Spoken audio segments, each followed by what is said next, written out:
This presentation is to educate on hyperthyroidism for Module 8 discussion question.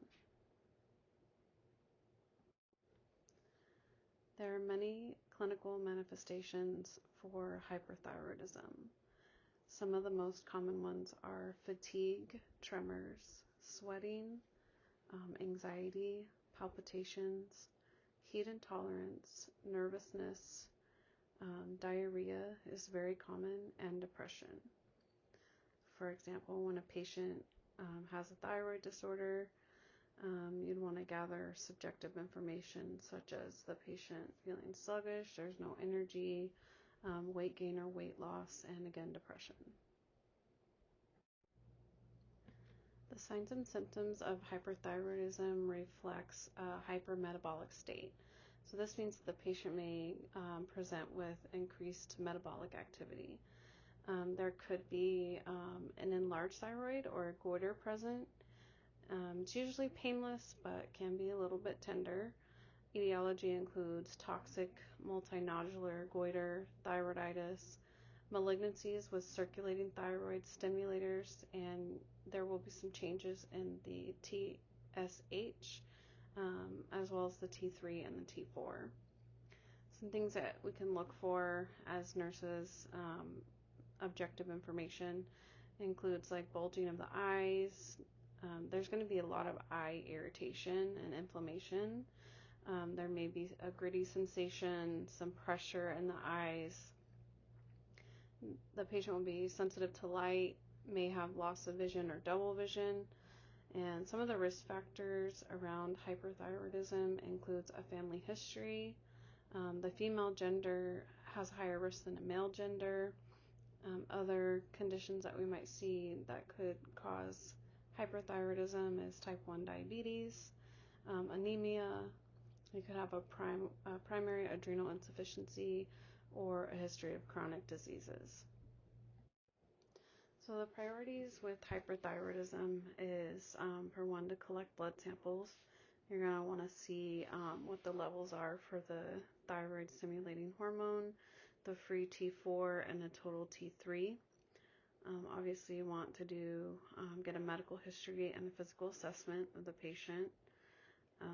There could be also a radioiodine uptake test and a thyroid scan or ultrasound.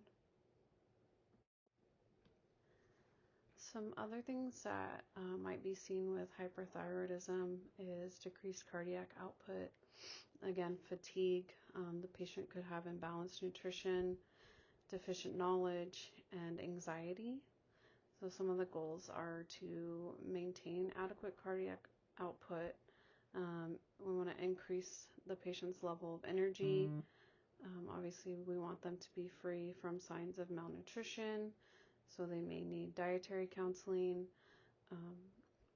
We want to educate them on the disease process itself so they have an increased level of knowledge. They're able to verbalize their needs and make necessary lifestyle changes. Anxiety is a really big thing with hyperthyroidism, so relief of that is a goal that needs to be addressed.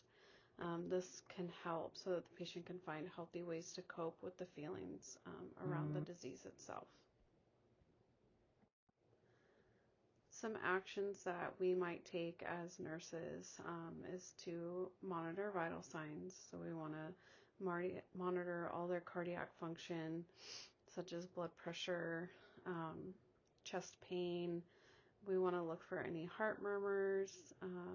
Definitely want to see EKG to look for atrial arrhythmias. We want to make sure that we can help the patient to relax, to relieve some of that anxiety. Other things that we could do, or actions that we could do, is administering the medications as prescribed. Sometimes they'll prescribe beta blockers. Measuring intake and output, since diarrhea is a common feature. Daily weight. We want to make sure that we're administering an providing education on antithyroid medications. There could be possibility for thyroid surgery, so we want to educate on that. as well as the radioactive iodine and how it can destroy the thyroid gland. Also, we might see some patients that have a lower oxygen saturation, so we want to make sure to provide oxygen to keep it at least a 94%. There can be some temperature intolerance, so if the patient is having a fever, we could provide a cooling blanket. And obviously, we wanted to monitor the thyroid function labs and coordinate care with specialists, such as an endocrinologist. The desired outcomes that we would like to see is that the patient will have a normal thyroid function. There will be no symptoms related to hyperthyroidism. The patient will also have increased knowledge of the disease process, and the patient will agree to report any changes, including over-the-counter medication use. And these are my references, and that is the end of this discussion question. Thanks for listening.